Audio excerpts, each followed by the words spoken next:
안녕하십니까. 저는 진선미 의원실의 송지은 비서라고 합니다. 오늘 토론회 사회를 1부 순서 사회를 맡게 되었습니다. 오늘 이 토론회는 변형 카메라 이용 범죄와 관련해서 사후적 처벌에 대한 입법의 필요성을 논의하는 자리입니다. 오늘 토론을 통해서 건설적이고 그리고 실질적인 대안이 논의될 수 있도록 함께 좋은 시간을 가질 수 있었으면 좋겠습니다. 먼저 내빈 소개를 해드리겠습니다. 오늘 토론회에 함께 공동주최에 참여해 주셨던 진선미 남인순 의원님 그리고 정춘숙 의원님 함께 지금 줌으로 참여해 주시고 계시고요. 현장에는 진선미 의원님 와 계십니다. 먼저 좀 축사를 들어보도록 하겠습니다. 진선미 의원님의 축사 먼저 듣도록 하겠습니다.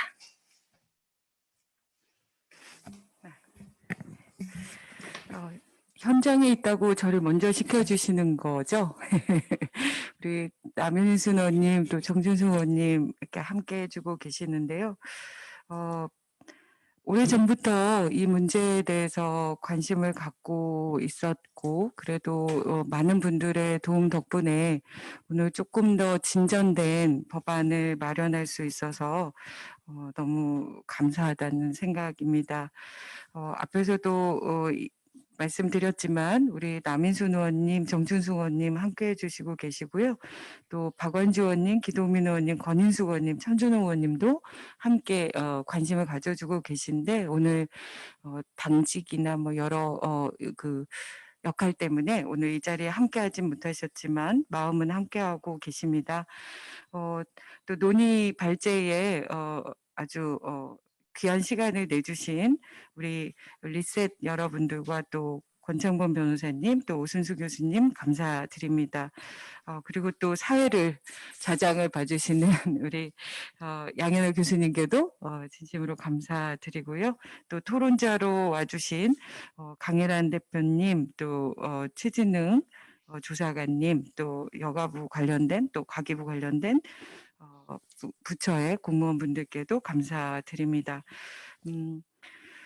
아무래도 이 문제들에 대해서는 사전적으로 여러 문제 제기가 끊임없이 되어 왔고요. 다만 현장의 목소리 또 업계의 부정적인 목소리 때문에 쉽지 않았는데 오늘 조금 더 진전된 내용들이 함께 공유되고 또 여러 대안들 또 앞으로의 입법 그 추진 방향 이런 것들에 대해서 의견이 모아졌으면 좋겠다는 생각입니다. 하여튼 아침에 반갑습니다. 오랜만에 얼굴 뵈니까요. 네.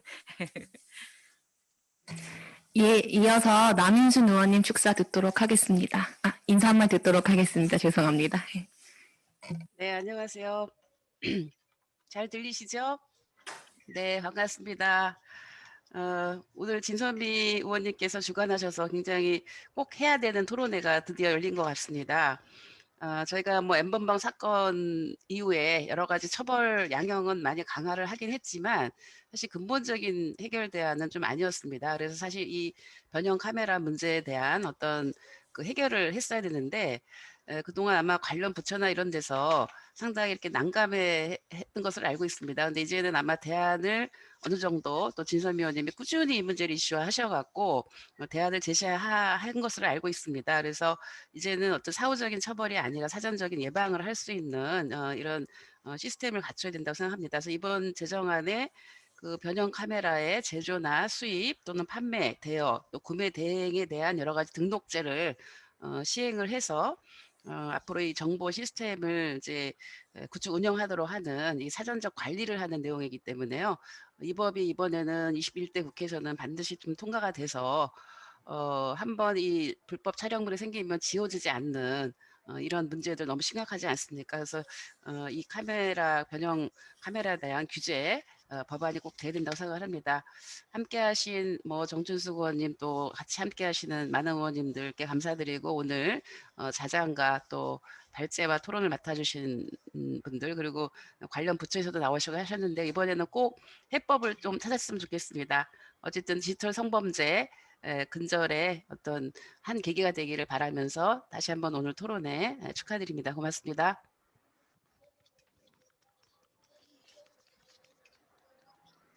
네, 이어서 정춘숙 의원님 인사 한번 듣도록 하겠습니다. 네, 반갑습니다. 국회 여성가족위원장 경기 용인시병 국회의원 더불어민주당 정춘숙입니다. 오늘 이 불법 촬영 아웃 변형 카메라의 관리에 관한 법률안 입법 필요성 논의 토론회에 참석해 주신 모든 분들께 진심으로 감사의 말씀 전하고요. 또 오늘 토론회를 함께 마련해 주신 우리 존경하는 진선미 의원님, 남인순 의원님, 박완주 의원님, 또 기동미 의원님, 권인숙 의원님, 한준호 의원님께도 감사의 말씀드립니다. 또 발제자와 토론자께도 감사를 전합니다. 지난해에 그 텔레그램 멤버방 사건을 접했을 때 충격을 잊지 못하고 있습니다. 그리고 이제 최근에도 이런 비슷한 사건들이 계속 발생하고 있는데요. 그 최근 몇 년간 불법 촬영, 유포, 공유, 소지 이런 문제가 굉장히 사회적으로 큰 주목을 받고 있지만 사실은 이제 본질적인 이런 접근이 되게 안 이루어지는 게 되게 안타까웠고요.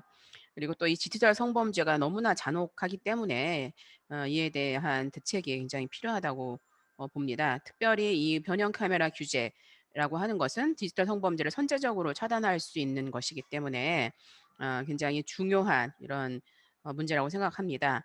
뭐 앞에서 남인순 의원님도 말씀하셨고 모든 분들이 다 알고 계시는 것처럼 이 디지털 성범죄는 영상이 한번 유포가 되면 거의 없앨 수 없다라는 정도이기 때문에 그 심각성이라고 하는 것이 더 높은 것 같습니다. 그래서 오늘 토론을 통해서 이 변형 카메라 취급 등록제 도입, 또 변형 카메라 이력 정보 시스템 구축 이런 실질적인 대책의 논의가 되기를 바라고요. 저희도 국회 여성가족위원회에서 이 디지털 성범죄 근절 그리고 피해자 보호를 위해서 지속적으로 관심을 갖고 함께 하도록 하겠습니다. 다시 한번 뜻깊은 토론에 축하드리고 좋은 성과 있기를 정말 기원드립니다. 네, 감사합니다. 예, 인사 말씀 모두 감사드립니다. 오늘 토론을 통해서 정말로 건설적인 대안 기대를 해볼 수 있을 것 같습니다. 오늘 2부에 이어질 토론회에는 양현아 교수님께서 좌장을 맡아주실 예정이고, 발제는 그 리셋, 그리고 권창범 변호사, 오순수 조선대 교수님, 그리고 토론회는 최동원 과기부 전파기반과 사무관님, 그리고 최진웅 입법조사처 과학방송통신팀 조사관님, 그리고 여성가족부에서 또 함께해 주시고, 강혜란 여성민주회 상임대표님 함께해 주십니다. 먼저 그 진행에 앞서서 2부 진행에 앞서서 양해 말씀을 좀 드려야 될 것 같은데요. 여성가족부 권익침해 방지과 정혜진 과장님이 토론자를 함께해 주시기로 하셨는데 부처 일정상 끝까지 좀 참석이 어려우셔서 미리 지금 인사를 한번 드리고 실무자께서 경청을 하시는 걸로 말씀을 주셨습니다. 여가부 정혜진 과장님 혹시 지금 발언 가능하실까요? 인사? 예. 네. 네, 안녕하세요. 여성가족부 권익침해방지과장 정혜진입니다. 여성가족부에서 디지털 성범죄 대책에 관한 내용을 총괄하고 있습니다. 최근 디지털 성범죄는 굉장히 다양한 형태로 변형돼서 나타나고 있지만 여전히 변형 카메라 등을 활용한 불법 촬영물을 통해서 많이 발생되고 있습니다.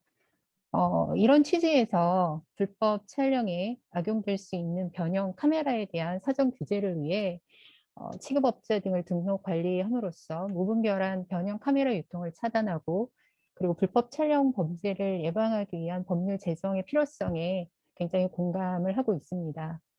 다만 이러한 제도를 도입하는 데 있어서 어떤 산업기술적인 측면 그리고 사회적 이견 등에 대해서는 오늘 같은 토론회 등을 통해 다양한 논의를 거쳐서 좋은 대안이 모색되기를 바랍니다. 추후 입법 과정에서 저희 여성가족부의 협조가 필요한 사항이 있으면 적극적으로 지원해 나가도록 하겠습니다. 그리고 디지털 성범죄 대책에 관한 전반적인 보완 사항에 대해서도 적극적으로 마련해 나가도록 하겠습니다.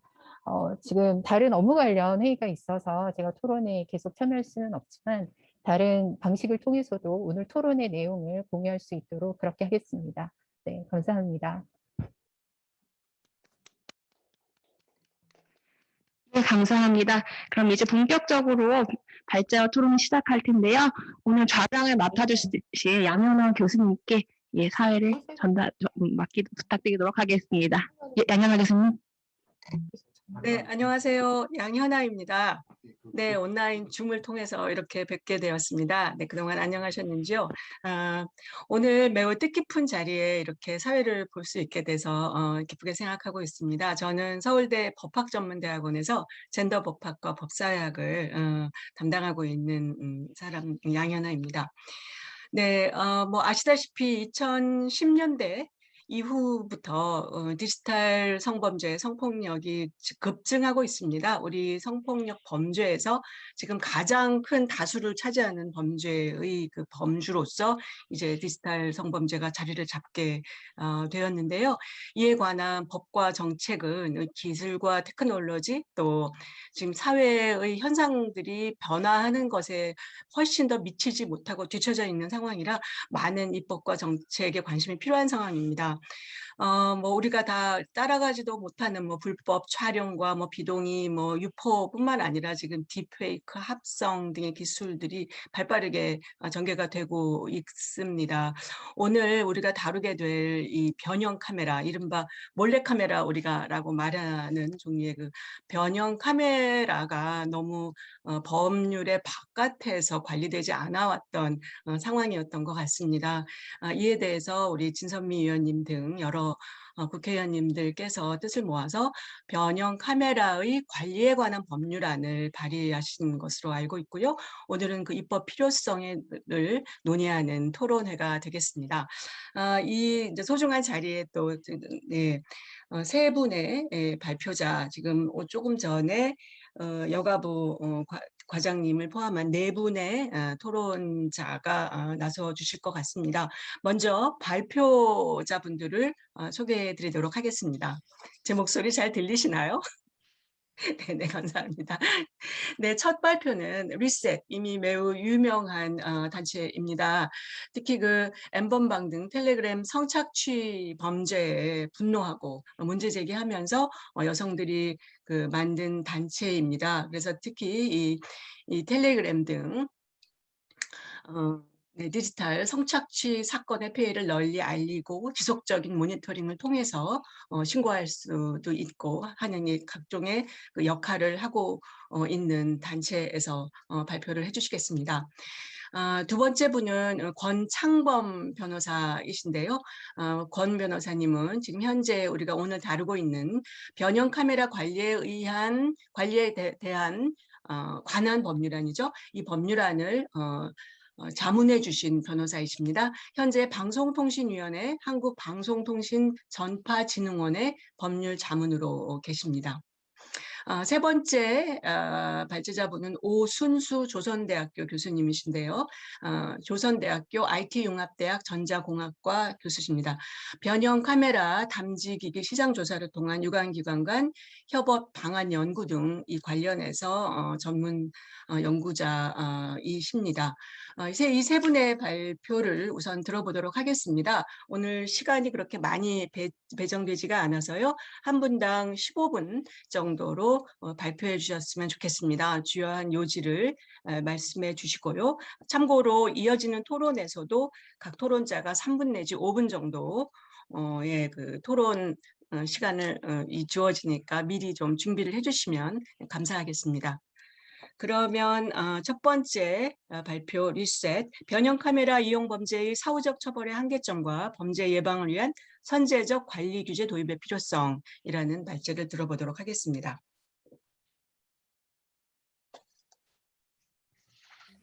화면 공유해 주시나요? 네. 네. 저희 화면 공유할 거는 따로 없고요. 바로 이제 진행을 하도록 하겠습니다. 안녕하세요. 디지털 성범죄 근절 위해서 활동하고 있는 비영리 단체 리셋의 대표 최서희 활동가라고 합니다.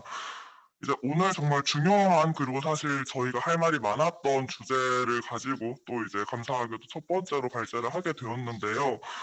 이제 제목에는 이제 사후적 처벌의 한계점과 선제적 관리 규제가 왜 필요한지에 대해서 작성을 해두었지만, 사실 근본적으로 오늘 이 자리에서 제가 그리고 리셋이 말을 하고 싶었던 거는, 이건 이미 한참 전에 해결이 되었어야 되는 문제다라는 점을 조금 짚고 넘어가 드리고 싶습니다.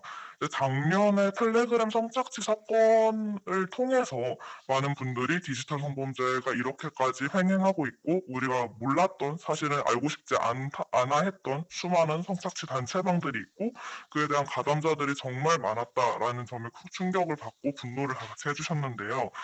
문제는 이 텔레그램 성착취 사건이 있을 수 있었던 이유는 사실상 불법 촬영 범죄에 제대로 된 근절이 없었기 때문이라고 말을 할 수도 있겠습니다. 첫 번째 우리나라에서 있었던 첫 번째 카메라 등 이용 촬영죄의 판례는 98년도에 있었는데요. 그때부터 지금까지 사실상 어떠한 카메라 등 이용 카메라 등 이용 촬영에 대한 소위 불법 촬영으로 알려졌던 그런 범죄 유형에 대한 사실상 적극적이거나 근본적인 어떠한 대책이 부족했고 이를 통해서 추가로 새로운 유형들, 신종 유형들 그리고 이어나가는 추가 가해들이 있었기 때문에 텔레그램 성착취 사건까지 오게 된 것이 아닌가라고 생각을 하겠습니다. 우선 이제 조금 짚고 넘어가고 싶은 부분이 있습니다. 이제 텔레그램 성착취 사건은 여러 가지의 디지털 성폭력 유형들이 함께 결합돼서 그 안에서 자행이 되었던 한 사건이고요. 불법 촬영은 말 그대로 범죄의 유형입니다. 따라서 이제 텔레그램 성착취 사건 이후에 우리 디지털 성범죄자들이 어떠한 가해 양상을 보이는지를 말을 하고 이해를 하려면 이것에 대해서 제대로 파악하는 것이 필요한데요. 실제로 디지털 성범죄자들은 양극화되고 있는 가해 양상을 보이고 있다고 말씀을 드리고 싶습니다. 이제 비교적 최근이었죠. 조주빈이 항소심에서 42년 선고받고 그리고 기타 젠가 추방을 운영했던 강모 씨라든지 여러 제작경 그리고 주 유통과 판매를 담당했던 텔레그램 성착취 사건의 여러 범죄자들이 검거가 되고 혹은 자취를 감추었지만 사실상 텔레그램 성착취 사건 이전의 디지털 공간과 비교해 보았을 때 우리가 지금 살아가고 있는 이 디지털 공간은 훨씬 더 위험해졌다고 판단을 할 수 있겠습니다. 왜냐하면 단순히 이 텔레그램 성착취 사건에서 가담했고 성착취물을 조직적으로 만들고 판매하고 유통하고 범죄 수익을 얻었던 이 사람들이 사라진다고 해서 디지털 공간이 안전해지는 게 아니기 때문이고요. 디지털 성범죄의 근본이 텔레그램 성착취 사건에 있는 것이 아니기 때문입니다. 이제 아까 말씀드린 양극화되는 디지털 성범죄 가해 양상에 대해 설명을 드리자면은 물론 성착취물을 제작하는 사람들이 여전히 있고 실제로 오프라인 상에서 일어나는 성범죄를 촬영을 하거나 이를 통해 어떠한 조직성을 가지고 아니면은 특정한 고도화된 수법들을 이용하고 다크웹 등지에 숨어 수사와 저희 같은 시민 활동가들의 그런 모니터링을 피하는 그런 지능화되고 좀 더 발전된 기술을 사용을 하는 범죄자들도 여전히 있습니다. 사실입니다. 그렇지만 문제는 텔레그램 성착취 사건을 보도하고 이에 대한 국민적인 관심이 들끓고 사람들의 디지털 성범죄 가해에 대한 그 수위에 대한 심적 어떤 한계점이 매우 낮아진 상황에서 일부 디지털 성범죄 유형이 유희화되고 있는 양상을 보입니다. 실제로 대중에게 공개된 플랫폼, 정말로 하루에도 몇천, 몇만 명은 거의 그냥 기본으로 출입하는 그런 온라인 상에 있는 공개된 플랫폼들에서도 디지털 성범죄가 정말 많이 만연하게 놀이처럼 일어나고 있는 것이 현실이고요. 실제로 허위 영상물을 제작을 하거나 언어적 모욕을 가하는 등 그리고 합성 사진 허위 영상물을 제작하는 그런 일들이 사실상 불법 촬영 범죄에서 모두 기인을 할 수 있다라고 판단이 됩니다. 성착취물 제작에 대한 인식이 사실 낮아졌다는 점에서 조금 더 출발을 하면 좋을 것 같은데요. 이제 본인들은 조주빈과 같은 텔레그램 성착취 사건과 관련이 없는 사람들이다 혹은 본인들이 하는 행위는 그렇게 심각하지 않다라는 죄의식 결여와 부족한 상황 판단으로 인해서 실제로 온라인 상에서 디지털 성범죄를 저지르는 것은 사실상 일종의 문화가 되어버렸다고 판단을 합니다. 저희 발제문 두 번째 페이지부터는 저희가 3월부터 체증하고 있었던 모두에게 공개되었던 어떤 사이트에서 확보한 불법 촬영 체증 자료를 3가지 정도 첨부를 해 두었는데요. 문제는 이 3가지 사건은 물론이고 저희가 체증하고 있는 수많은 그 체증 자료들이 사실상 수사가 제대로 되지 못한다는 점입니다. 천천히 이제 설명을 조금 드리겠습니다. 일단 이 해당 사이트에 대한 설명이 조금 필요할 것 같은데요. 이 사이트는 2014년 기준에 하루 순 방문자 수가 350만 명이었습니다. 순 방문자 수는 누적도 아니고 중복도 아니고 그냥 방문한 사람의 수만 350만 명이라는 것인데요. 이 사이트의 특성은 불법 촬영은 물론이고 여러 가지 성착취물 그리고 사실상 이 텔레그램 성착취 사건에서 기인한 수많은 성착취물들이 그대로 어떠한 필터링 없이 업로드되고 공유하는데 매우 자유롭고 그런 분위기가 형성이 되어 있다는 점입니다. 이제 첫 번째 그림을 보시면은 해당 사진은 화장실을 이용 중인 UI 사진을 이제 가족 구성원으로 보이는 사람이 촬영을 한 뒤 어떠한 후 가공 처리나 UI 피해자에 대한 보호 없이 그대로 사진을 올림과 동시에 성적 모욕을 가했고요. 마찬가지로 두 번째 사진을 보시면은 이것은 교복을 착용한 어떤 학생의 사진인데 마찬가지로 같은 학생으로 추정되는 게시자가 어떠한 성적 모욕과 주기적인 오프라인 상에서의 스토킹까지 암시를 하면서 함께 불법 촬영물을 올렸습니다. 그리고 세 번째 사진은 실제로 이제 성관계를 가지는 상황에서 이제 피해자가 인식하지 못하는 것으로 보이는 그런 불법 촬영물인데요. 문제는 이 세 가지 불법 촬영물 모두 수사를 할 수 없고 범인을 찾을 수 없다는 것입니다. 저희가 3월부터 디지털 성범 해당 사이트를 주기적으로 매일같이 새벽에 모니터링을 하고 있었는데 문제는 해당 사이트가 이제 예시일뿐이고 사실 이거보다 더 심각한 사이트들도 많은데요. 이 사이트의 경우는 로그인이 없이 그리고 계정이 없이 작성된 글은 아예 경찰 수사가 불가능하며 만약에 로그인을 했다고 하더라도 실제로 본인의 개인정보를 이 사이트에 넘긴 후 계정을 만들어서 이런 글을 작성하고 불법 촬영물이나 성착취물을 업로드한 사람일지라도 본인의 닉네임만 변경했다면은 사이트 측에서는 어떠한 협조도 해줄 수 없다, 아는 바가 없다라는 식으로 사실상 비협조적으로 나오고 있기 때문에 수사를 할 수 없는 상황이고 대부분의 채증 자료들이 수사 중지만 되고 있는 상황입니다. 그렇지만 이 세 장의 사진은 그냥 유형별로 한 가지 정도를 정리해서 첨부를 해드린 것이고요. 이뿐 아니라 정말 수많은 사람들을 대상으로 한 수많은 성착취물과 수많은 불법 촬영물이 매일같이 올라오고 있고요. 제일 큰 문제점은 이런 것을 업로드하는 행위, 이 업로드된 불법 촬영물과 성착취물을 판단하고 평가하고 피해자에 대한 어떠한 2차 가해를 하는 행위가 일종의 커뮤니티 문화로 지금 자리 잡고 있는 상황인 것입니다. 실제로 해당 사이트를 모니터링을 하고 있다는 사실이 알려졌을 때 사이트 유저들의 반응은 그렇다면 조금 더 심각한 수위의 불법 촬영물과 성착취물을 업로드하자. 그러면은 모니터링을 하는 사람들이 심적인 충격을 받겠다라는 식으로 이야기를 하며 어떤 범죄의식도 느끼지 않았고 사실상 놀이로 여기는 그런 모습을 보였습니다. 이제 여기에서 알 수 있는 우리가 왜 변형 카메라를 선제적으로 관리를 해야 되느냐에 대해서 연결해서 알 수 있는 지점은 이미 한국에서는 이 불법 촬영을 방지하기 위한 정말 최소한의 그런 방어막은 존재합니다. 지금 이 세 가지 사진 모두 어떠한 소형 카메라나 변형 카메라를 사용한 정황은 보이지 않았기 때문에 그냥 일반 카메라를 이용했다고 추측을 할 수밖에 없는데요. 이제 우리나라에서는 이 해당 핸드폰에 있는 카메라를 사용을 할 때 촬영음이 나게 되어 있습니다. 그렇지만 이 뒤에 조금 나와 있는 내용인데요. 그럼에도 불구하고 어떤 식으로든 촬영음을 없애거나 나지 않게 하거나 특정한 어플리케이션을 다운받고 어떻게 하면은 불법으로 촬영을 잘 할 수 있는지에 대한 범죄 수법이 일종의 심지어 강의처럼 영상과 문장으로 공유되고 있는 이 시점에서 불법 촬영 범죄는 이미 더 스포츠로 여겨지고 양지화되고 정말 만연하며 누구나 저지르는 것이 사실상 당연하다고 여겨지는 그런 가해 유형에 속하게 되어 버렸다는 점입니다. 가해자들이 이렇게 나날이 발전하고 있는 기술을 이용하고 발전하고 있는 물론 규제도 발전을 하고 있지만 이것을 피할 방법들을 생각하고 항상 찾아내고 있는 이 상황에서 사후적 대응은 당연히 어려울 수밖에 없다고 판단이 됩니다. 특히 아까 말씀드린 부분과 결부시켜서 이미 촬영을 핸드폰 카메라로 할 경우에는 어떻게든 피해자나 아니면 상대방이 알아차릴 수 있도록 최소한의 장치를 하고 있는 이 시점에서도 피해자들이 대부분 불법 촬영 범죄가 일어났을 때 가해 행위가 일어난 사실을 인지하기 어렵습니다.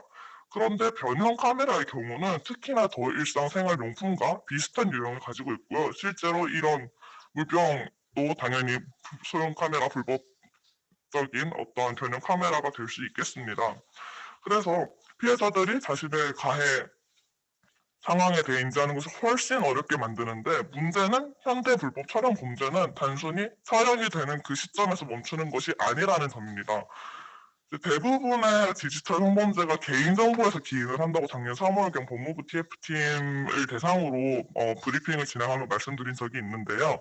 여기에 있는 개인정보는 모든 정보, 심지어 이런 얼굴 사진까지 포함이 되고, 불법 촬영된 성적이지 않은 사진이라도 모두 개인정보에 포함이 됩니다. 그렇지만 그런 것들조차 후 가공되고 2차 가공되어 어떤 식으로든 합성이 되고 어떤 식으로든 성착취물로서 가공이 되며 일종의 소위 짤로까지 유포가 되게 되고요. 그 과정에서 일어나는 피해는 정말 상상할 수 없고 사실상 어떻게 정형화한다는 것 자체가 불가능한 지경에까지 이르게 됩니다. 그리고 이런 불법적인 범죄 행위들이 그들에게는 컨텐츠가 됩니다. 이제 현재 디지털 성범죄를 저지르고 있는 사람들에게는 불법 촬영물의 존재 자체가 컨텐츠가 되기도 하고요. 특정 불법 촬영물을 어떻게 하면 다른 촬영물과 연상을 시킬 수 있을지, 혹은 성적 목적이 없는 그냥 일반적인 게시글, 일반적인 사진들에서도 불법 촬영물에 대한 맥락을 읽어내는 수준, 그래서 2차 가해와 추가적인 범죄로 이어지는 수준에까지 이르렀기에 가장 그 기초가 되는 우리 불법 촬영물을 조금 더 선제적으로 그리고 좀 엄격하게 규제할 필요가 있다라고 생각을 합니다. 지금 이제 5페이지에는 정말 간단하게 저희가 상반기에 일어났던 불법 촬영 관련 기사들이 정말 많았는데, 그 중에서 그냥 나이대별로 조금 가져와 봤고요. 직업별로도 가져와 봤고요. 이제 여기에는 포함이 되지 않았지만 최근에 지금 논란이 되고 있는 군대라는 폐쇄되고 사실상 어떠한 규율이 존재하는 그런 곳에서조차 불법 촬영이 정말 만연하다는 거 다들 이제 알고 계실 텐데요. 이런 상황에서 불법 촬영 범죄와 같이 가해 방법도 명확하고 수단이 명확한 이런 유형조차 사건 발생 이후에 수사와 피해 회복 과정이 순조롭지 못한데, 어떻게 사후적으로 이미 가해는 발생했고 피해가 발생했는데 검거를 하고 수사를 해서 사후적인 회복을 도모를 할 수 있겠느냐, 이거는 사실 조금 아니란 생각이 아닌가라고 말씀을 드리고 싶습니다. 또한 이제 사후적 처벌의 한계점은 가장 크게 디지털 성범죄이기 때문입니다. 디지털 성범죄는 가해가 발생한 그 시점부터 피해가 정말 걷잡을 수 없이 확산이 됩니다. 이제 디지털 기기를 이용한 모든 정보는 원본의 복제라든지 유포가 정말 용이하며 누구나 사실상 할 수 있는 어떤 특정한 기술이 없이도 할 수 있기 때문에, 그리고 클라우드, 외장하드 노트북과 핸드폰 저장 매체들이 정말 무궁무진한데다 이를 오프라인상이든 온라인상이든 누구에게 어떻게든 전달을 할 수 있는 방법도 정말 사실상 막을 수 없을 만큼 많기 때문에 사후적으로 인지된 사건에 한해서 수사 가능성을 따지고 경중을 따져서 인력을 배분하고 그 이후에 검거를 논한다는 것 자체가 이 디지털 성범죄 가해가 일어나는 속도와 규모 그리고 효율성 어떤 면에서도 가해를 따라잡을 수 없다는 점을 말씀을 드리고 싶습니다. 그래서 변형 카메라를 관리를 해야 된다는 말씀을 드리고요. 왜 규제 도입이 필요하냐? 문제는 이 불법 촬영물이 사실상 여타 디지털 성범죄들도 마찬가지겠지만 일종의 산업적 기반을 갖게 된 지 오래라고 판단을 하고 있습니다. 이제 불법 촬영물이 업로드되는 여러 가지 소위 음란 사이트들은 도박 사이트, 아니면 성매매 사이트, 아니면 실제로 마약 거래와도 연관이 되어 있기도 하는데요. 이런 것들을 통해 산업적 기반을 갖게 된 지 오래인 불법 촬영이라는 이 범죄 유형이 변형 카메라의 등장과 함께 결부되어 일반 여성들에게 엄청난 범죄에 대한 두려움을 일으켰고, 실제로 이것이 그들의 어떠한 과대망상이 아니라 실제로 일어나고 있는 범죄고 매일같이 일반인 여성들, 누군지 모를 불특정 다수의 여성들이 겪고 있는 문제라는 것입니다. 특히 이제 제가 최근에 화장실을 간 적이 있는데 학교에서 관련 경찰서에서 배부한 불법 촬영 카메라 탐지 카드가 있더라고요. 근데 문제는 요즘 발전된 최신 기술을 탑재한 변형 카메라들은 그런 것으로는 탐지할 수 없다는 점입니다. 실제로 기기 자체, 이제 기술적인 부분은 설명을 또 해주시겠지만 기기 자체에서 바로 생중계가 가능한 그런 기종들도 있는데 이건 그냥 단순하게 생각했을 때도 불법 촬영을 인지하기 어렵게 만들고 유포는 용이하게 만드니 단순한 사후적 규제만으로는 이 변형 카메라로부터 진행되는 그 가해가 확산되는 것을 막을 방도가 사실상 없다고 말씀을 드리고 싶습니다. 그러므로 변형 카메라가 악용될 여지를 선제적으로 차단하는 관리 규제를 도입하는 것이 당연히 효율적이라고 말씀드리고 싶습니다. 네, 이제 업체에 대한 기대에 대해서도 말씀을 조금 드렸는데요. 지금 시간이 얼마나 남은지를 모르겠어서 저희가 오늘 자정부터 오전 9시까지 간단하게 진행했던 설문조사, 그러니까 사실 인식조사죠. 그거에 대한 결과를 조금 공유해드리고 마치려고 합니다.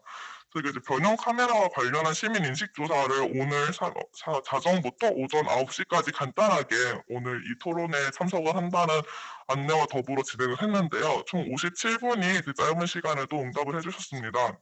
우선 이제 불법 촬영을 걱정해 본 적이 있느냐라는 질문에는 응답자의 95%가 걱정한 적이 있다라고 말씀해 주셨고 그중에 63%는 자주 걱정한다고 하셨습니다.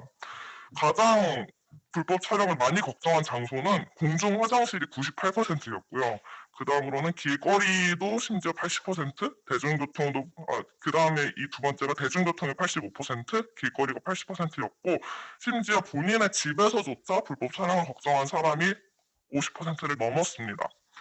그러면 이제 변형 카메라를 이용한 불법 촬영에 대해서는 걱정해 본 적이 있느냐를 물었을 때, 공중 화장실이 98%로 가장 높았고요. 그 다음에는 역시 대중교통, 그리고 길거리와 학교, 학원, 사무실 등의 그런 일상생활을 영위하는 공간이 80% 이상, 마지막으로 역시 집에서도 50% 이상의 사람들이 변형 카메라를 이용한 불법 촬영에 대해 걱정을 해본 적이 있다라고 응답을 했고요. 이제 전반적으로는 91%의 응답자분들이 걱정한 적이 있다고 말씀을 해주셨습니다. 여기서 주목을 할 점은 그냥 불법 촬영을 걱정해 본 적이 있느냐는 질문과 변형 카메라를 이용한 불법 촬영을 걱정한 적이 있느냐는 질문을 비교해 보았을 때 그 모든 단순히 걱정을 해본 적이 있느냐는 것과 그 모든 각 장소에 대한 이제 화장실에서 걱정한 적이 있는지 뭐 집에서 걱정한 적이 있는지 이러한 장소에 대한 두려움이 모두 변형 카메라 이용 불법 촬영 범죄에 대해서 증가했다는 점입니다. 그렇지만 공중 화장실에 대한 응답에서는 동일하게 98%였고 심지어 자주 걱정한다는 87.7% 그리고 그냥 걱정한 적이 있다는 7.5%로 그냥 불법 촬영을 걱정한 것이나 변형 카메라를 이용한 불법 촬영을 걱정한 것이나 동일한 응답을 보였습니다. 사실상 이는 공중 화장실에서 일어나는 불법 촬영은 거의 변형 카메라를 전제로 한 응답이라고 판단할 수도 있겠는데요. 그렇다면 과연 이 변형 카메라를 이용한 불법 촬영이 걱정이 된다면 대비를 위해서 무엇을 하였습니까? 라는 질문에 우선 대비를 했다는 사람이 75% 정도였지만 대비를 하지 않은 사람도 대처할 방법이 없다고 생각해서 할 수 있는 게 없다고 생각해서 아무리 내가 무언가를 해도 특히 공중 화장실에서 생각하지도 못한 방법으로 찍겠지 하고 포기를 했다라고 응답을 해주셨습니다. 그래서 이제 구체적인 사유들 어떻게 대비를 했는지를 보았을 때 사실상 공중 화장실을 이용하지 않는다는 답변이 50% 이상이었습니다. 이게 물론 나중에 여러 가지 논의를 진행이 되면서 이런 변형 카메라를 이용할 자들의 자유와 어떤 권리에 대해 얘기를 할 텐데 기본적인 이런 생리 현상조차 해결하지 못하게 만드는 그런 것이 과연 그들의 권리를 보다 우위에 있다고 생각을 해줘야 될지에 대해서 의문을 조금 던지고 싶고요. 실제로 이제 마스크를 사용하거나 이제 코로나 이전 시국이더라도 뭐 화장실을 확인하고 얼굴을 가리거나 문 쪽을 가리는 등의 행위를 하는 분들도 이제 세 번째로 많았고요. 실제로 이제 실리콘을 들고 다니면서 구멍을 막는다라고 하신 분들도 이 20명 정도로 응답을 해주셨습니다. 마찬가지로 추가로 있었던 내용들은 아예 변형 카메라 사이트를 모니터링을 해서 모델을 숙지를 한다는 분도 계셨고 이제 물병과 같은 수상한 것들, 요즘 음료 많이들 마시는데 그런 것들이 화장실에 있으면 소형 카메라나 변형 카메라가 부착되어 있을 가능성이 있으니 휴지통에 버리고 해당 칸에 이용하지 않는다거나, 공중 화장실을 이용을 할 때 만약에 수상한 게 발견이 되면 언제든지 증거를 확보할 수 있게 준비를 하고 계신다든지, 밖에 나왔을 때는 액체류를 덜 마셔서 화장실에 가지 않도록 준비를 한다는 분까지, 정말 일상생활 전반에서 단순히 음용과 배설의 문제까지 이렇게 제약을 받고 있다는 점을 오늘 전달을 좀 해드리고 싶었고요. 마지막 질문으로는, 그럼 국가에서 변형 카메라를 유통, 취급, 구매 등 일련의 과정을 관리를 해야 된다고 생각하느냐라는 질문에, 물론 이제 적은 응답자 수지만 90% 이상이 매우 동의한다고 말씀을 해주셨습니다. 여기서 알 수 있는 점은, 변형 카메라에 대한 기사는 사실 거의 10년 정도, 약 10년 정도 전부터 나타나고 있었는데요. 2013년에 이제 위장형 캠코드에 대한 기사가 있었고, 2015년에도 변형 카메라가 날로 지능화되는 범죄라며 선제 대응이 어렵다는 인터뷰 기사가 있었습니다. 지금은 이제 2021년인데 언제까지 이 변형 카메라가 기술적으로 진보된 신기술이기 때문에 선제적으로 관리를 할 수 없고 논의가 필요하다는 말을 할 것인지, 하루빨리 우리가 변형 카메라에 대해서 관리를 최소한 도입하여 최소한의 안전장치를 마련할 때는 아닌지, 그래서 디지털 성범죄 감소에 조금이라도 일조를 해야 될 순간이 아닌지 말씀을 드리고 싶습니다. 네, 여기까지 하도록 하겠습니다. 네, 발표 잘 들었습니다. 네, 리셋 활동가 분의 아주 뭐 내용이 굉장히 많은 발표를 짧은 시간 안에 하시느라고 수고를 많이 해주셨습니다. 뭐 다 요약하기도 어렵지만 뭐 조회수 350만이라고 시작을 하셨고요. 그런 조회수나 연령, 그 범죄 행위자의 연령, 직업을 불문하고 볼 때 지금 한국 사회에서 이런 디지털 성폭력 행위가 얼마나 만연하고 얼마나 편만하고 심지어 얼마나 보편적인가를 좀 드러내주는 부분도 있었고요. 따라서 이것이 사후적 처벌이 아닌 선제적 예방, 관리가 필요하다는 점도 강조하시고, 마지막에는 또 어젯밤에 오늘 새벽에 하신 설문조사의 내용까지 아주 꼼꼼하고 촘촘하게 발표해 주셨습니다. 네, 잘 들었습니다. 그럼 이제 두 번째 발표로 넘어가도록 하겠습니다. 두 번째는 오늘의 또 핵심이 되는 이 법률안을 해설해 주시겠습니다. 변형 카메라의 관리에 관한 법률안 검토를 권창범 변호사님 발표 시작해 주십시오. 예, 방금 소개받은 권창범 변호사입니다. 이 법안이 사실 뭐 발표를 받았을 때 낯설지 않았던 거는, 제가 이제 지난대 국회 때 발의됐던 진선미 의원님안하고 장병환 의원안에 대해서 과기정통부에서 이제 연구반을 운영을 했었는데, 거기에 참여를 해서 여러 가지 의견을 드리고 했던 기억이 납니다. 그 안의 기억을 가지고 이번 제정안을 보니까 상당히 그때 이제 우려의 목소리로 나왔던 부분에 대해서 많이 좀 다듬어져서 그 당시 폐기된 법률안보다 상당히 진일보했다라는 느낌을 받았고요. 하나씩 보기에 앞서서 우리가 이 법률의 제정 필요성에 대해서는 사실은 앞서서 최서희 대표님께서 말씀도 해주시고 여러 의원님들께서 말씀해 주시고, 아마 이 필요성에 대해서 아마 부정하는 국민은 아마 없지 않을까라는 생각이 듭니다. 다만 이제 이 법이 필요한 건 알지만, 이 법이 우리 법 체계, 헌법, 그다음 기타 다른 법률과의 어떤 관계에 있어서 적정하게 우리의 입법 목적을 달성하면서 법률 체계적인 문제라든지 어떤 규제의 강도의 문제라든지 이런 여러 가지 면에 있어서 적합한지에 대해서 짧은 시간 안에 다 말씀드릴 수는 없고요. 중요한 부분만 말씀드리도록 하겠습니다. 일단 제정안 체계는 뒤에 이제 진선미 의원님 안과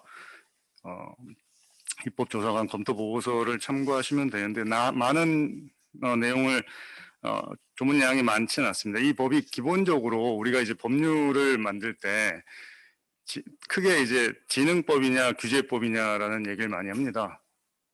보통은 규제를 하고 싶은데 규제법에 대해서는 여러 가지 반대 의견들이 나오기 때문에 이제 진흥법이라는 탈을 쓰고 규제를 하는 실제 이제 규제 목적을 달성하려고 하는 법도 있는데, 이 법은 사실은 처음부터 끝까지 솔직하게 규제를 하겠다라는 입장을 보이고 있습니다.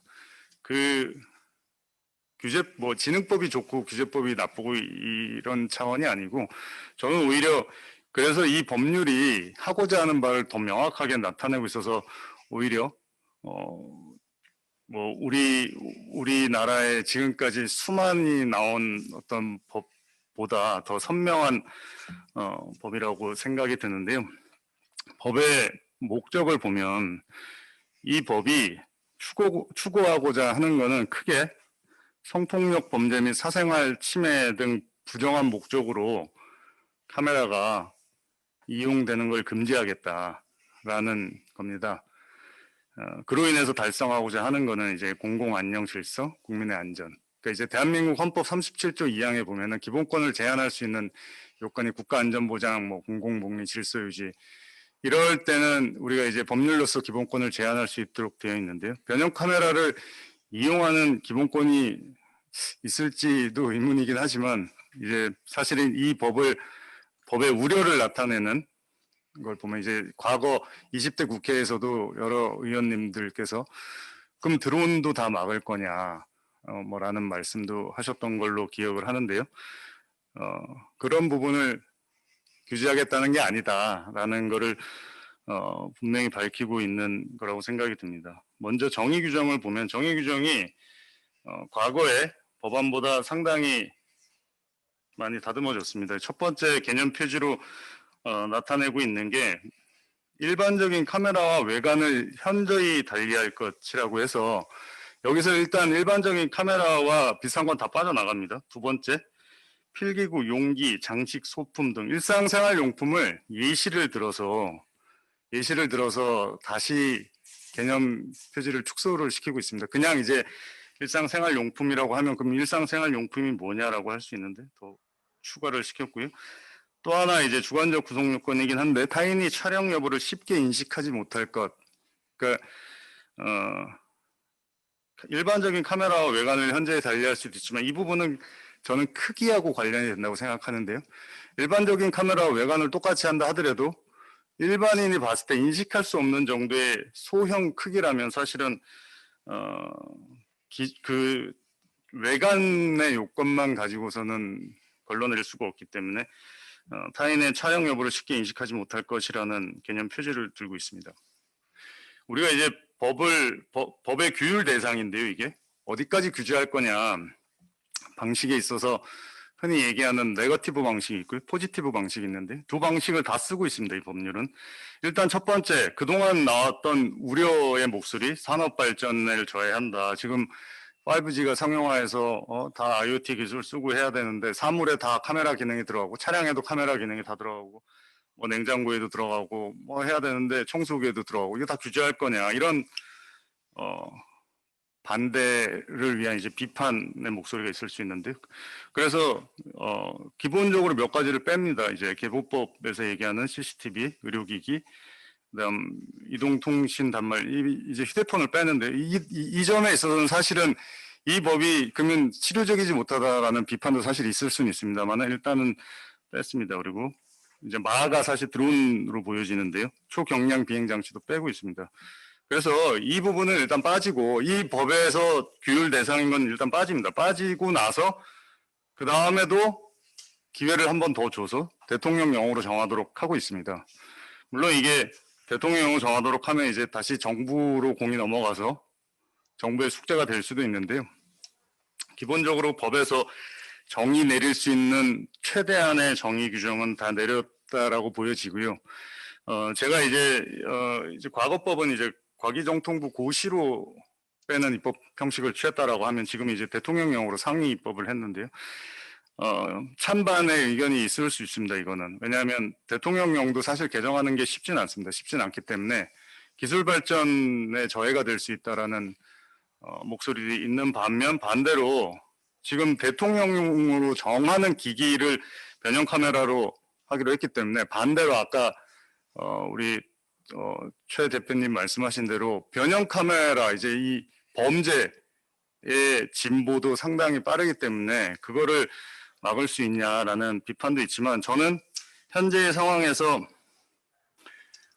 할 수 있는 입법 기술적으로 할 수 있는 최선의 정의 규정이라고 생각이 들고요. 다시 말씀드리면 결국은 카메라로서의 어떤 인식 가능성, 그 다음에 제가 아까 말씀드린 타인이 인식할 수 없는 부분, 크기, 이런 어떤 개념 표지를 활용해서 사실은 입법부와 행정부가 사실 이 부분은 머리를 맞대야 되는데 어떤 카메라를 변형 카메라로 규정할 것이냐, 이 부분이 사실은 이 법에 저는 한 70% 이상의 비중을 차지한다라고 보여집니다. 왜냐하면은 이제 변형 카메라 뒤에 말씀드리겠지만 변형 카메라 규제를 어떻게 할 거냐. 우리가 이제 아예 소지를 금지하는 물건들이 있어요. 제가 이제 뒤에 이제 그게 이제 3페이지 불법 어떤 행위를 규제하는 게 아니라 기기를 사전적으로 규제하는 문제에 대해서 짧게 언급을 했는데요. 우리가 이제 마약, 총, 칼 이런 건 그 자체, 화약 뭐 이런 건 그 자체로 위험하니까 규제를 합니다. 그러면 이제 이 변형 카메라도 결국은 카메라 중에 범죄로 악용될 카메라는 우리가 규제를 하겠다, 물건을 규제를 하겠다라는 데서 출발을 하는데 이 뒤에 보면 이건 지금 현재는 관리만 하겠다라는 정도의 낮은 수준의 규제라고 보여집니다. 왜냐하면 제일 강한 거는 사실은 소지자 등록제, 그러니까 이 소지자 등록제를 넘어서서 소지 허가를 받도록 하겠다. 국가가 소지자 허가제를 선택할 수 있고요. 원천적으로 금지시킬 수가 있습니다. 원천적으로 마약처럼 변형 카메라 다 안 돼. 아무것도 안 돼. 뭐 안 되는데 다만 어떤 개별 법에 따라 산업진흥 그리고 연구개발 목적 뭐 이런 걸로 필요한 경우에만 길을 열어주겠다 이런 입법 방식을 취할 수도 있는데요. 제가 봤을 때 규제법을 중에서는 가장 낮은 수준의 규제입니다. 왜냐하면 등록제를 도입하고 있고 그냥 이력 관리를 하고 뭐 이런 정도에서 머무르고 있기 때문에 이 부분에 있어서는 사실은 이 법을 하루빨리 제정해야 된다라고 주장하시는 쪽 입장에서는 다소 아쉬울 수도 있는 입법이라고 보여지긴 합니다. 그 규제의 적정성하고 이제 제가 뭐 이미 말씀을 드렸는데요. 반대 목소리도 있을 수 있습니다, 분명히. 변형 카메라에 대해서 우리가 지나치게 규제를 하면 신규 산업이 이제 발전해야 되는데 이거와 충돌한다. 그래서 이 규제가 적절한지 아까 제가 사실은 이미 말씀드렸는데요. 가장 낮은 수준의 규제이지 않을까.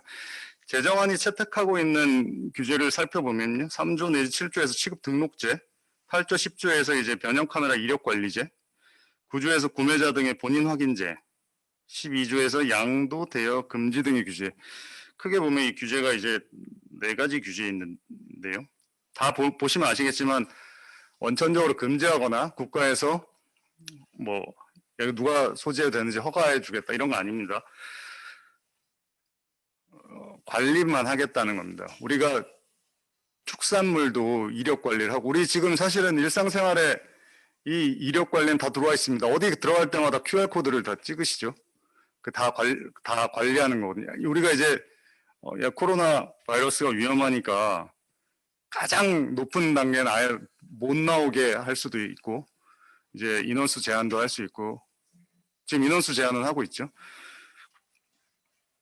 QR코드 찍는 게 결국 이제 이력 관리를 하겠다는 거거든요. 그렇기 때문에 사실은 규제의 강도가 법률가 입장에서 봤을 때 높은 정도의 규제는 아니다라고 보여집니다.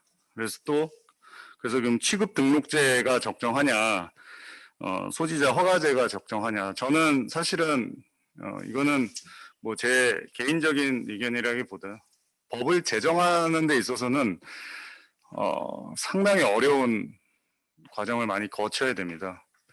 발표문에는 없지만 이제 제가 과거 공무원이었 시절에 위치정보법이라는 법에 긴급 구조기관으로 뭐 경찰이 지정이 안 돼 있었습니다. 그래서 경찰청에서 이제 계속 요구한 게 실종 아동들 찾고 이런 거 하는 데 있어서 위치 추적이 필요합니다. 휴대폰. 그리고 아동 성범죄로부터 보호. 우리가 이제 많은 논란이 됐던 얼마 전에 출소했던 그 극악무도한 그 범죄 행위도 사실은 그 법이 있었으면 막을 수도 있었다라는 견해도 많이 있어요. 요즘 어린애들도 휴대폰을 갖고 있으니까요. 근데 아주 끔찍한 수원에서 성범죄 행위가 있고 난 다음에 그 법이 통과가 됐는데 제가 공무원인 시절에 그걸 그 두 의원의 아닌데 정부에서도 사실 뭐 수정 의견을 내기도 했고 들고 다니다 보면은 들고 다니는 표현이 적절하지 않을 수도 있는데 설명을 드리려 다니다 보면은 이 반대 목소리가 되게 많아요. 그 첫 번째 반대가 경찰이 이거 갖고 사생활 침해하고 오히려 뭐 조회하면 어떡하냐라는.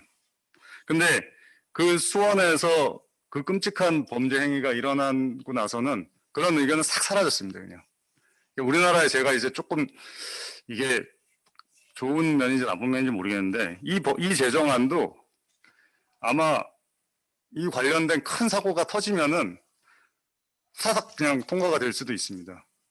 근데 사실 그것도 꼭 바람직한 건 아니거든요. 그 지금 현재는 우리 사회에서 이제 주민등록번호 수집하는 게 금지되고 있다라는 거를 다 그냥 자연스럽게 받아들이는데 그 법도 그냥 아무런 준비 과정 없이 통과가 됐습니다. 그래서 저는 그렇게 법이 통과되는 것보다는 이런 자리도 거치고 공청회도 거치고 그래서 여러 가지 의견을 드려서 좀 제대로 된 정제된 법안이 가는 게 맞다라는 차원에서 지금 현재 제정안이 취하고 있는 취급 등록제라든지 변형 카메라 이력 관리 이게 새로운 규제들이 아니고 다 각 분야 각 개별 부처에서 관리하고 있는 분에 다 해당되는 내용입니다. 한 가지 이제 7페이지에 있고요. 9조 2항에서 이제 본인 확인제를 취하고 있는데 이거는 이제 결국은 개인정보 고유 식별 정보를 확인을 해야 되거든요. 이제 뭐 주민등록증, 운전면허증 여건이지만 거의 99.9% 여기서 이제 확인하려고 하는 게 이제 주민등록 번호인데요. 이와 관련해서는 사실은 개인정보 보호위원회 이제 법령 심사도 거쳐야 됩니다.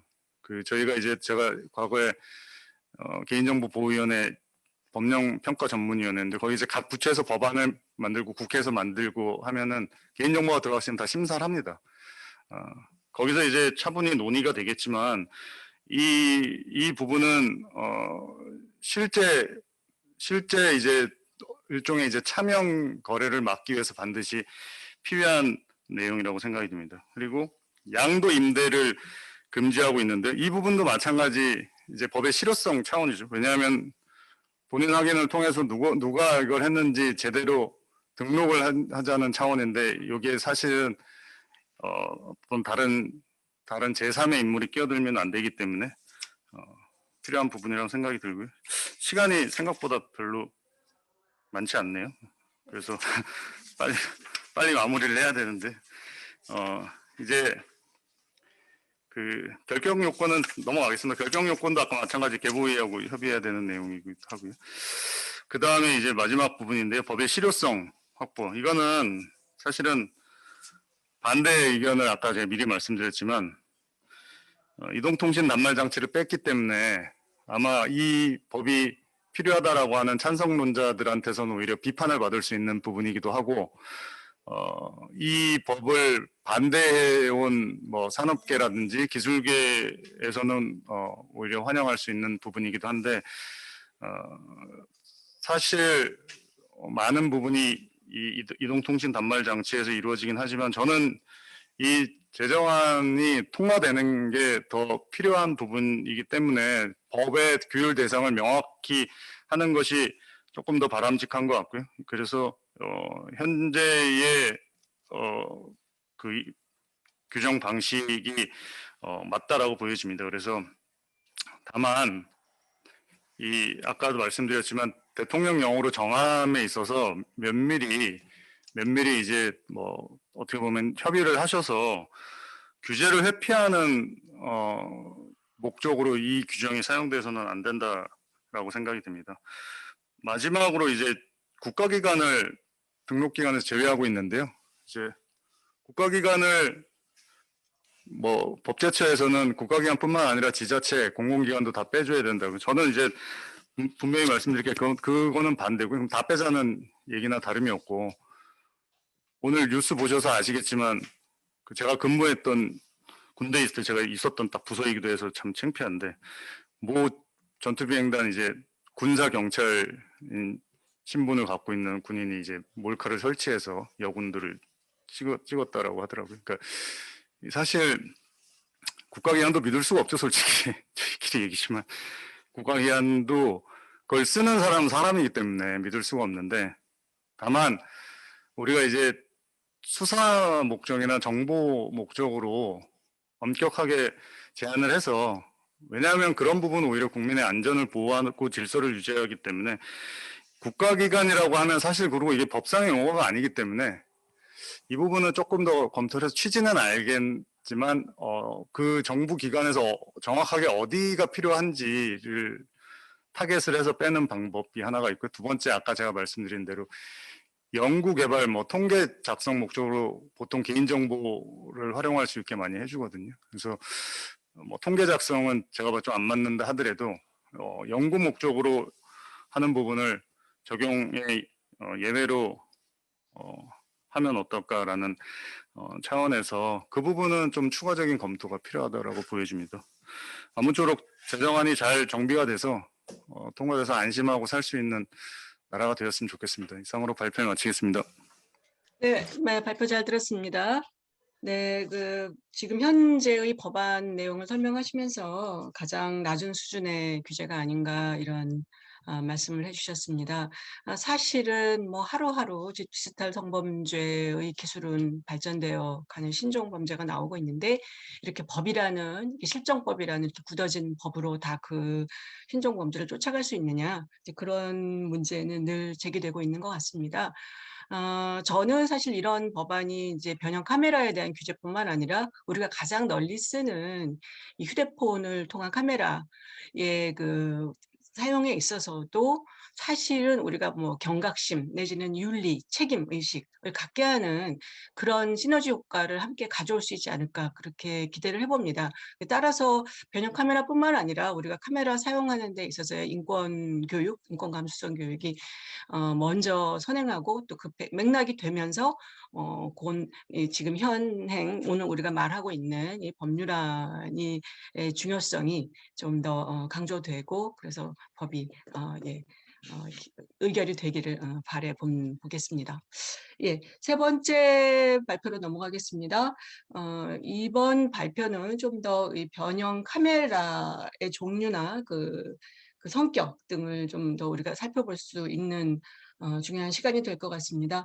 변형 카메라 및 탐지 기기 현황과 문제점 분석, 오순수 교수님, 발표 시작해 주십시오. 네, 안녕하십니까. 잠깐만요, 자료를. 네.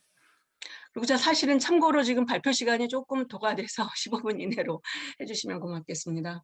예, 제가 타이머를 작동해 놨습니다. 예, 변형 카메라 탐지 및 현황과 문제점 분석에 대해서 발표를 하겠습니다. 저는 조선대학교에서 근무하고 있고요.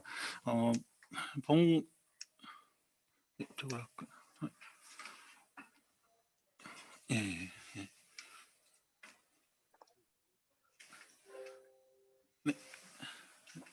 예.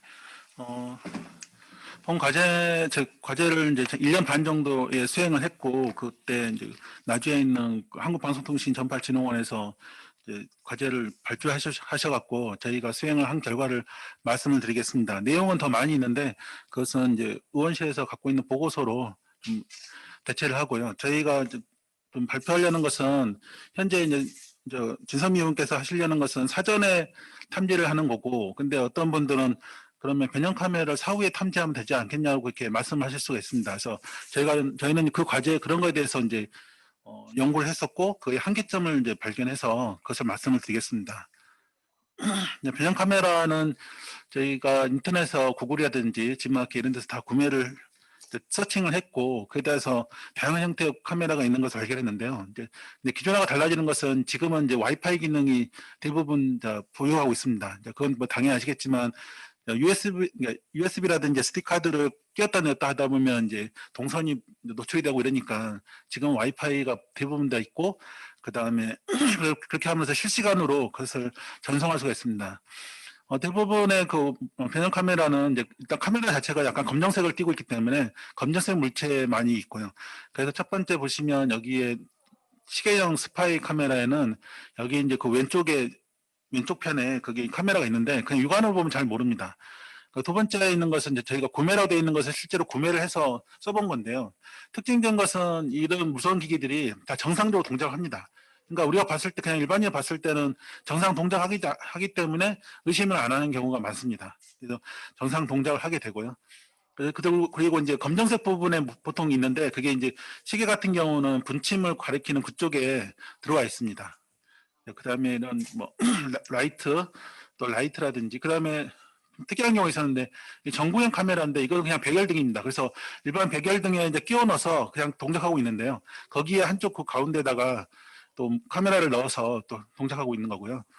스피커형 카메라 같은 경우는 여섯 번째 스피커형 카메라는 그냥 정상적으로 와이파이로 해서 그 카메라 그 음성이 나옵니다. 근데 거기에 근데 한쪽에 보통 이제 스피커가 검정색이다 보니까 거기에 카메라가 숨겨져 있고 육안으로 봐서는 거의 알 수가 없습니다. 그리고 또 기술이 이제 새롭게 접목되다 보니까 동작 감지를 해서 사람이 움직이게 되면 그때부터 이제 촬영하는 형태로 지금 되어 있습니다. 연기 감지 카메라, 뭐 충전기 카메라, 물병형, 액자형 카메라도 있는데 액자형 카메라는 보통 이제 호텔 같은 데 놔두면 그냥 사진만 잘 해놓으면 일반 그 호텔에서 준비해 놓은 그런 걸로 볼 수가 있습니다. 근데 거기에 구멍을 하나, 테두리 쪽에 구멍을 뚫어서 거기다 카메라를 장착했고요.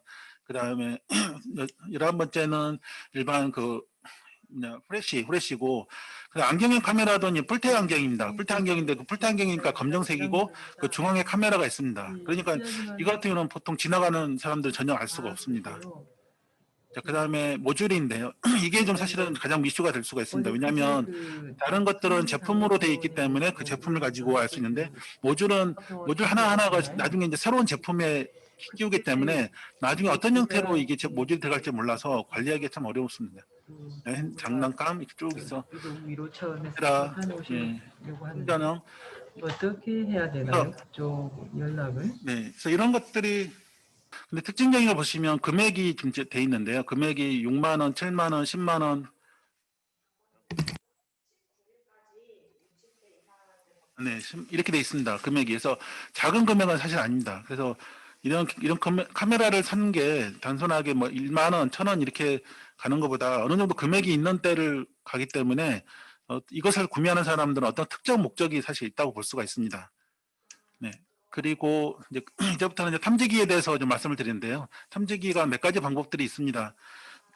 근데 하나 저희가 옛날 속담에 열 포졸 한도도 못 잡는다고 하잖아요. 그래서 지금 이제 카메라의 기술은 굉장히 빨리 발전하고 있고 탐지기는 그걸 쫓아가고 있는 단계입니다. 그래서 이건 같은 경우는 가장 많이 현재 사용하고 있는 건데 뷰파인더 기술이라 해서 카메라가 자체가 이제 그게 유리로 돼 있고 거기서 빛이 반사되기 때문에 거기다 빛을 쏴서 거기서 반사되는 것을 탐지하는 겁니다. 보통 이제 지자체에서 많이 이걸 구매를 하는데 그러다 보니까 이것을 또 회피하기 위해서 그 카메라 앞에다가 필름을 끼웁니다. 그래서 빛이 반사되지 않게 그런 문제가 있어서 이거 같은 경우는 사람이 눈하고 주의력으로 이것을 이제 찾아야 되기 때문에 한계가 존재합니다.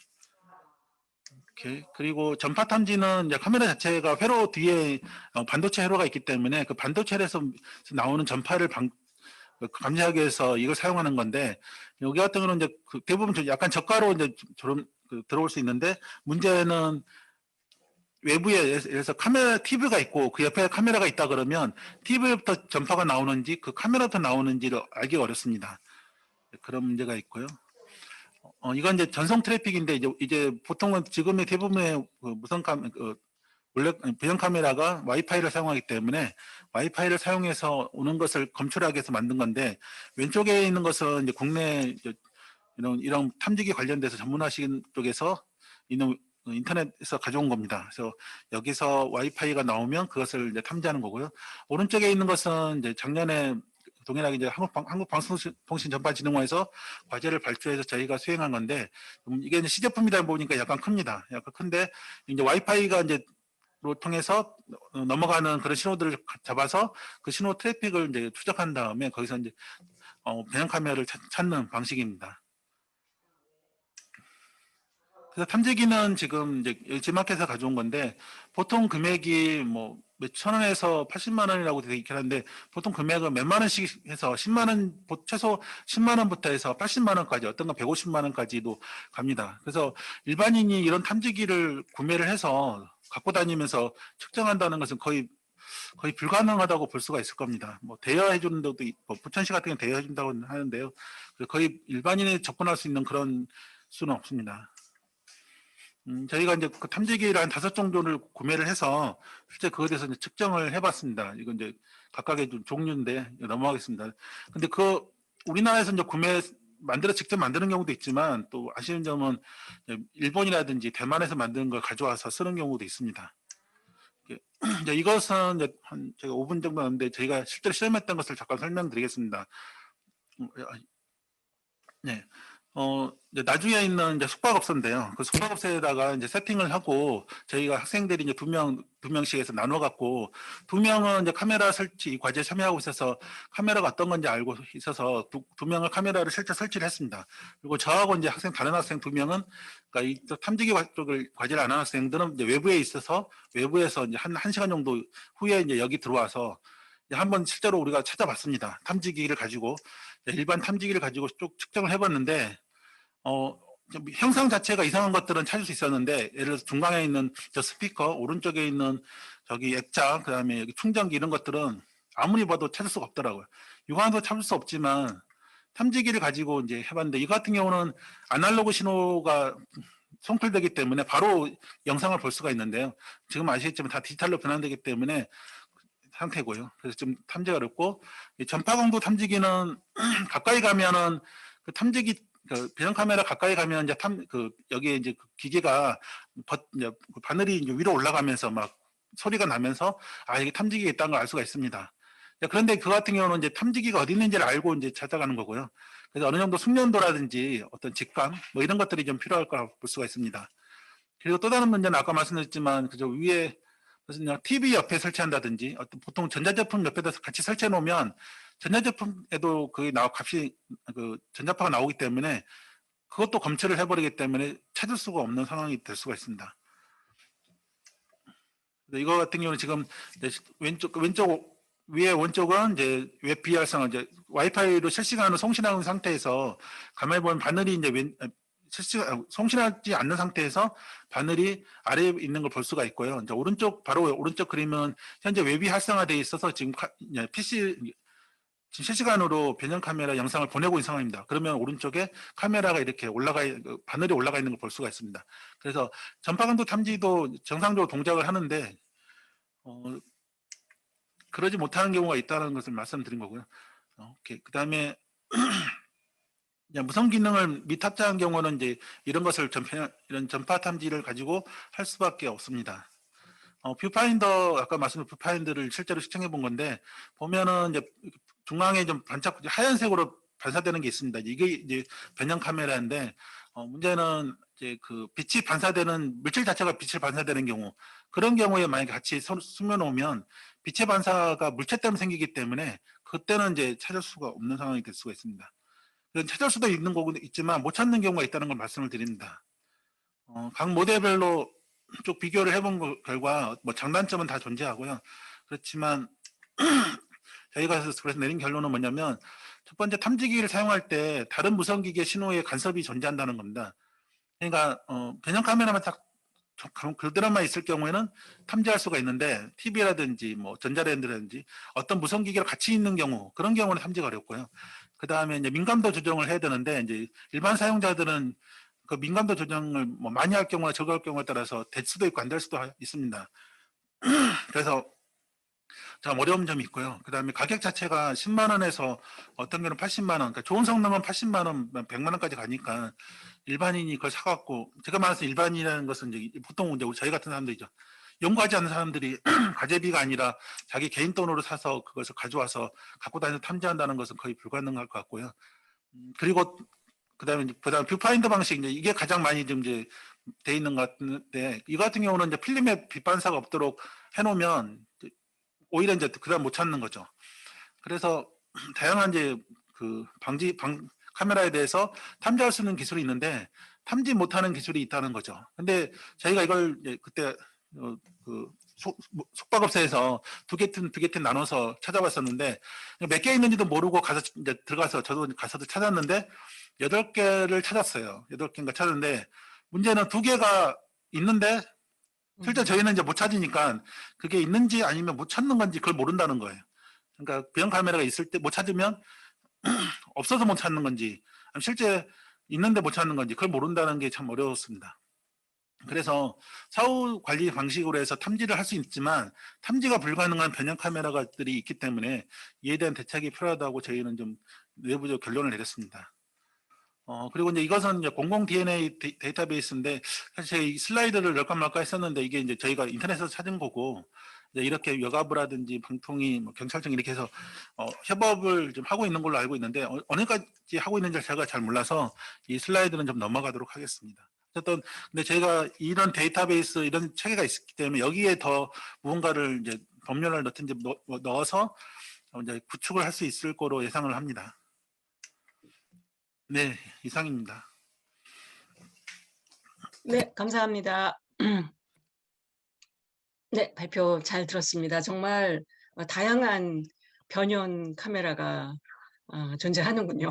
저희가 흔히 생각할 수 있는 종류도 있지만 뭐 영화에서 본 종류지만 저희가 또 아직도 파악하지 못한 그런 종류가 있고요. 심지어 지금 전문 연구자들도 그 변형 카메라를 탐지하지 못했다고 하는 말씀을 해주셨습니다. 특히 그러면 앞으로 일반인들께서 특히 사실은 이 성범죄 피해는 상당히 젠더화돼 있는데요. 여성 대상의 피해가 훨씬 압도적으로 많고 지속적이고 훨씬 더 심각하게 피해를 주고 있는 상황입니다. 그럼 여성들이 이런 탐지기기를 언제나 소지하고 다녀야 하는지 그 교육을 받아야 하는지 참 참담한 심정이 들어서 여전히 정말 이런 변형 카메라에 대한 사전적인 대책이 필요하다. 또 앞에 맨 처음 그 리셋 분의 그 발표를 들으면서는 그러면 모든 사람들이 요즘 마스크를 쓰고 다니는데 아예 전면 얼굴 마스크를 개발해서 써서 그 아이덴티티가 드러나지 않도록 하는 자기 방어를 해야 되는가 이런 여러 가지 고민이 듭니다. 아무튼 앞으로 이 방어 부분에 대해서도 이제 기술과 여러 대책들을 좀 제안해 주시면 좋겠다는 생각을 해봅니다. 네, 세 분 모두 매우 중요하고 아주 알찬 발표 잘 들었습니다. 네, 이제 토론에 들어가려고 합니다. 네, 토론에 들어가기에 앞서 오늘 상당히 여러 관계자들께서 참석해주고 계시는데요. 각 의원실 또 발표자, 토론자분들 이외에 참석을 하고 계십니다. 교육부에서 나오신 지금 장인자 교육부 양성평등정책 담당관 계시고요. 권향엽 김상희 국회부 의장실의 비서실장님 참석하고 계십니다. 네, 이 모든 분들이 잘 네트워킹해서 좋은 결과가 있기 바라겠습니다. 네, 이제 그 토론자는 네 분을 또 각 분야에 계신 네 분을 모셨습니다. 첫 번째 토론자는 최동원 과학기술정보통신부 전파기반과 사무관이시고요. 두 번째 토론자는 최진웅 입법조사처 과학방송통신팀의 조사관이십니다. 세 번째 토론자는 정회진 여성가족부 권익침해방지과 과장님이신데 앞서 간단하게 발표를 해주셨습니다. 마지막 토론자는 한국여성민우회 상임대표인 강혜란 선생님이십니다. 예, 각 토론자분들 하실 말씀 매우 많으실 것이라고 생각이 됩니다. 그러나 시간 관계상 각 3분에서 5분 사이로 요지를 말씀해 주시면 고맙겠습니다. 네, 최동원 사무관님 시작해 주십시오. 예, 안녕하십니까. 과학기술정보통신부 전파정책국 전파기반과의 최동원 사무관입니다. 변형 카메라 관리에 관한 법률안은 진선미 의원님께서 금년 3월 25일에 대표 발의하여 소관 상임위인 과학기술정보방송통신위원회에 4월 20일에 상정되어 지금 입법 논의 과정에 있습니다. 법률안 소관 부처로서 이제 오늘 다양한 발제 내용과 다양한 의견에 대해서 논의 내용을 잘 경청하고 향후 국회 입법 논의 과정을 지속적으로 지원하여 오늘 토론 내용이 잘 반영될 수 있도록 노력하겠습니다. 감사합니다.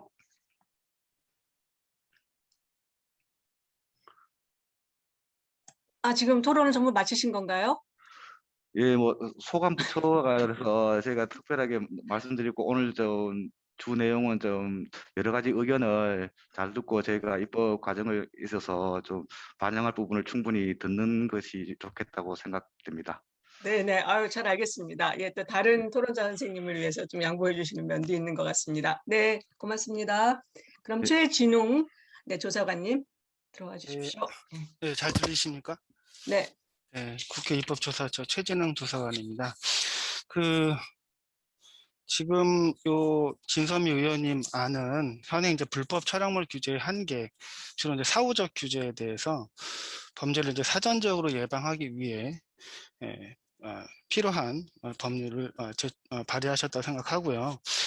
특히 이제 제가 지적하고 싶은 것은 그러니까 국내에서 이제 이런 변형 카메라의 범죄 사용 가능성이 좀 더 해외보다는 높을 수 있다는 건데요. 예를 들어서 이게 왜냐하면은 국내 불법 촬영물의 범위가 해외보다는 좀 넓다는 것입니다. 해외 같은 경우는 주로 이제 사생활 보호 공간에서 이루어지는 은밀한 신체 부위나 성적 행위에 대해서는 불법 촬영물로 이제 명시하고 있는데, 국내는 이제 이 사생활 보호 공간 외에 공개된 장소 하에서 성적 수치심이라는 성적 만족을 위한 그런 걸 모두 포괄하고 있기 때문에 현행 불법 촬영물의 정의 규정을 유지할 경우에는 변형 카메라를 통한 불법 촬영물 범죄 개연성이 높다는 점에서 이러한 변형 카메라 관리에 관한 법률 입법 필요성은 있다고 생각합니다. 다만 이제 이런 입법할 때 이제 기본권에 대한 과도한 제한 입법은 좀 지양할 필요가 있는 건데요. 우선적으로 이 입법안을 보면은 이제 변형 카메라에 대해서 이제 잠재적 범죄 도구로 인식해서 전반적인 유통과 관리를 규제하고 있다는 것입니다. 기술 발전은 새로운 범죄를 양산할 개연성이 있습니다.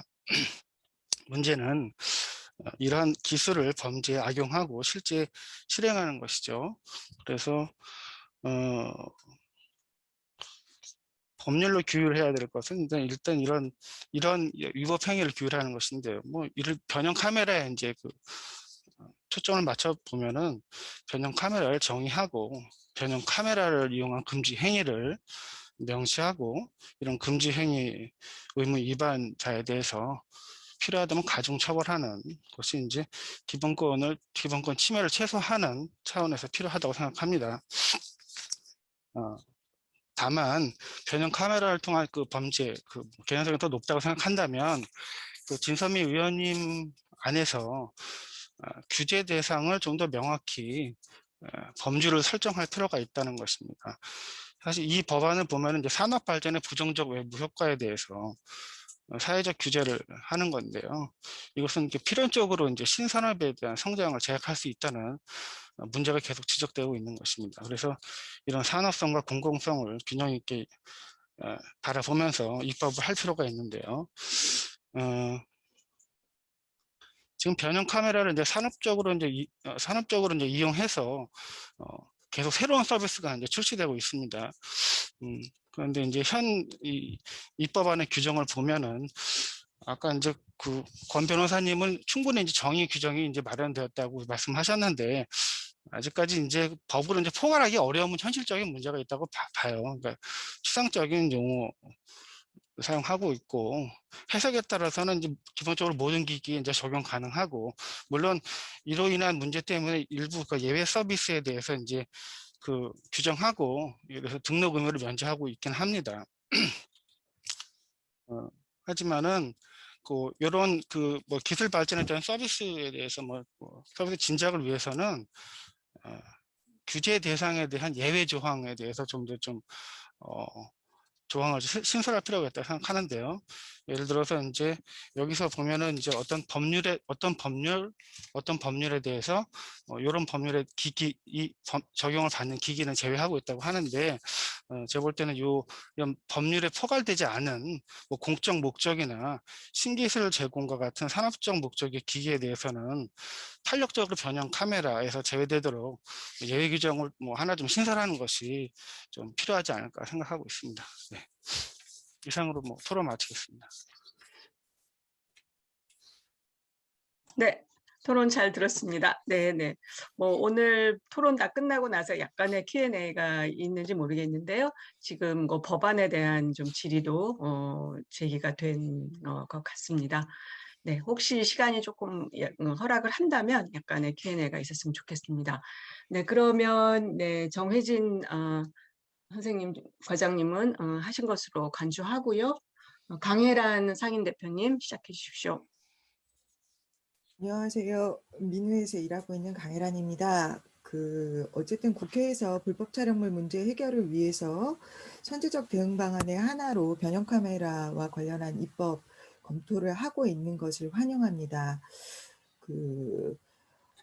변형 카메라에 대한 사회적 관리를 지금 많은 분들이 마약이나 총포류의 관리에 비교하는 경우가 많은데요. 저는 이것이 오히려 자동차 관리법하고 유사하다고 보고 있습니다. 그것은 사회적 위험이 분명히 확인된 내용에 대해서 사후적 조치로서의 성격이라는 점도 주목해야 한다고 보는 것입니다.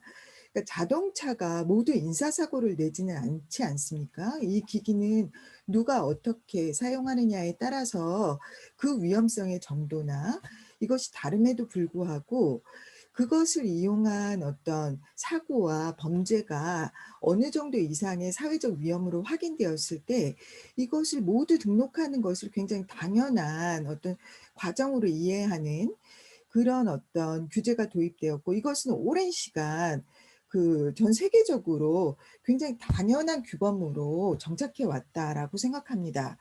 최근에 국내에서 일어나고 있는 어떤 몰래카메라, 즉 변형 카메라의 위험성에 대한 논의도 역시 저는 이러한 어떤 위험을 계속 확인해 준 구체적인 내용이라는 점에서 왜 이것이 자동차 등록의 문제처럼 좀 건조하고 그리고 분명하게 이렇게 다뤄지는 것이 아니라 계속 산업의 어떤 것들을 침해하는 문제, 개인정보를 침해하는 문제로 본질이 호도되고 있는지에 대해서 질문하지 않을 수 없고요. 대한민국 지금 2021년의 현실에서 변형 카메라의 위험성이 과연 25km 속도의 이륜차만도 못한 그런 위치인가에 대해서 질문하지 않을 수가 없습니다. 저는 변형 카메라가 사생활을 침해하고 생명을 하고 있다라는 측면에서 그 위험성은 너무너무 크다라고 인식하고 있고요. 그 피해가 구체적인 인과관계로 설명되고 있음에도 불구하고 이렇게 더딘 입법이 이루어지고 있는 현실에 대해서 다 함께 좀 성찰해야 하는 것은 아닌가. 이것이 젠더 기반 폭력이기 때문에 심각한 위협이라고 인식하는 정도에 대해서 성별, 연령별 격차가 계속 존재하고 이것에 대한 다른 논리가 계속 반문되는 방식으로 논의되고 있는 현실을 바라볼 때 한국 사회, 국내에서 여성들의 사회적 위치를 실감하게 하는 내용이기도 하다라는 점을 강조하고 싶습니다. 국가는.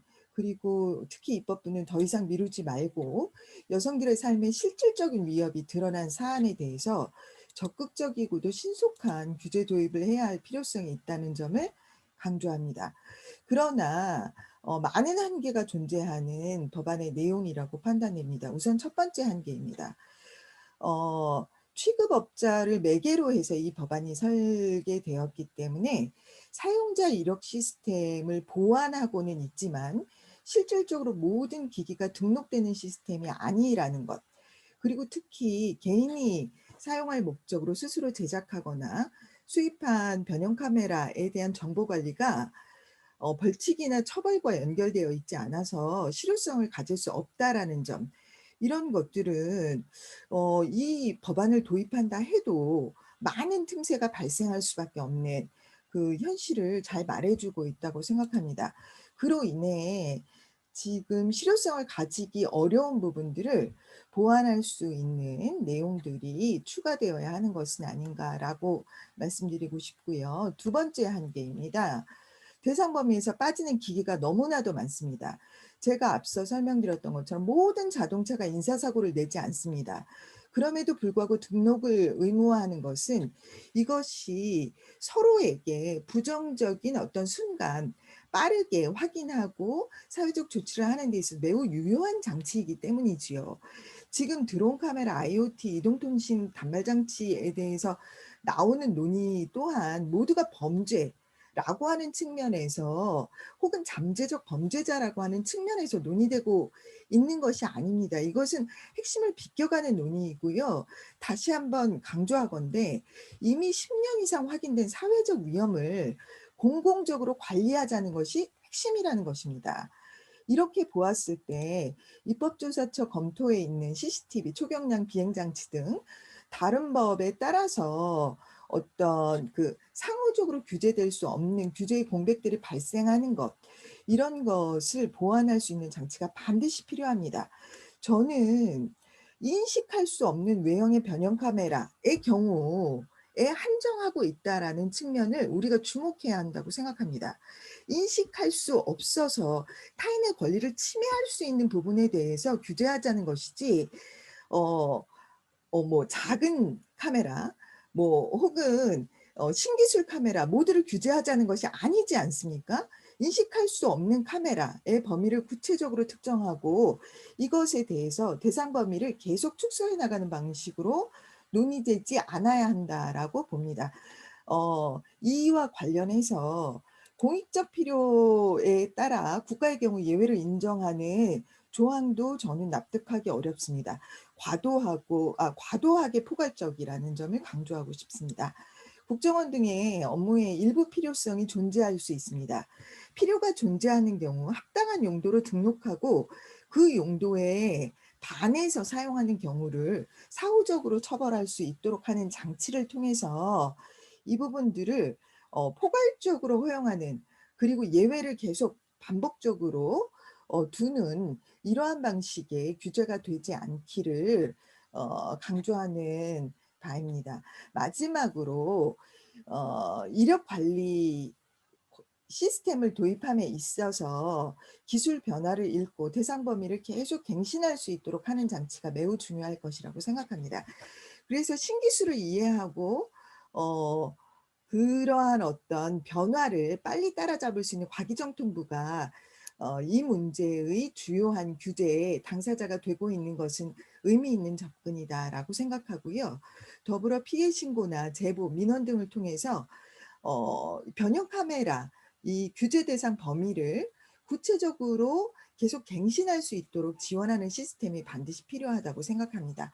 또한 대상 범위를 확정하는 심의위원회에 반드시 2030 여성의 대표성이 직접적으로 반영되어서 이러한 어떤 위험에 대해서 거버넌스 형태의 개입이 사회적으로 공인될 수 있는 시스템이 마련되기를 기대합니다. 제가 시간이 좀 길어져서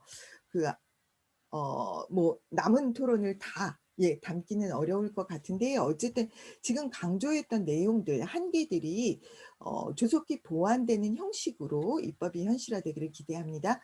감사합니다.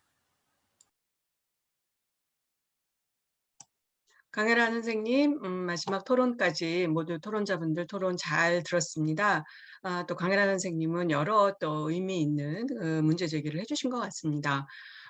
네, 저도 여러 가지 지금 질문과 의견도 떠오르는데요. 잠시 좀 자제하고요. 사실 우리가 약속한 시간은 지금 거의 도달을 했는데 지금 토론자분들 안에도 좀 다른 의견이 있었고 법안에 관한 변호사님의 좀 문제도 제기를 하셨습니다. 혹시 지금 참석자들 중에서도 질문이 있으면 손을 드시거나 아니면 채팅으로 좀 남겨주시겠어요?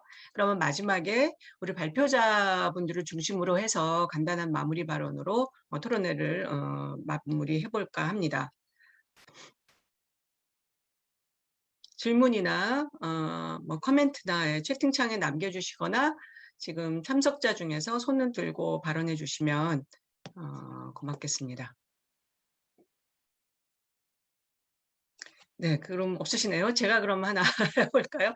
전 사실 그 오순수 교수님 발표를 들으면서 또 느낀 것은 무엇이었냐면 정말 우리 국민들, 우리 시민들 전체적으로 신종 카메라의 종류가 무엇인지, 얼마나 다양한지 내가 모르고 있었는지 좀 알려야 되고요. 또 얼마나 온라인 샵 등에서 쉽게 살 수 있는지, 그리고 그걸 또 얼마나 찾아내기 어려운지 일반 국민들에 대한 대국민 교육이 굉장히 중요하다고 생각합니다.